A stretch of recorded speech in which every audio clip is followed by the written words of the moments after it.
रामकृष्ण हरी. सगळ्यांना माझा नमस्कार.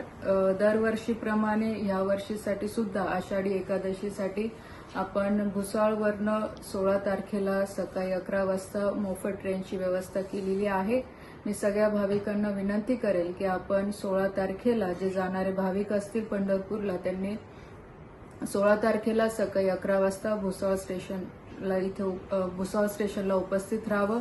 ही ट्रेन सकाळी 17 तारखेला पंढरपूरला पोहोचेल, दिवसभर तिथे थांबेल आणि 17 तारखेला परत रात्री पंढरपूरवरनं निघेल आणि 18ला सकाळी भुसावळला पोहोचेल. आपल्या सगळ्यांच्या आशीर्वादाने मागच्या 10 वर्षापासून मी ही परंपरा कायम ठेवलेली आहे आणि यावर्षी सुद्धा आपण पंढरपूर जाण्यासाठी विठुमाईचे दर्शन घेण्यासाठी आपण या मोफत ट्रेनचा सगळ्यांनी लाभ घ्यावा अशी सगळ्या भाविकांना विनंती करते. परत एक वेळा आपल्याला सगळ्यांना माझ्याकडनं खूप खूप नमस्कार.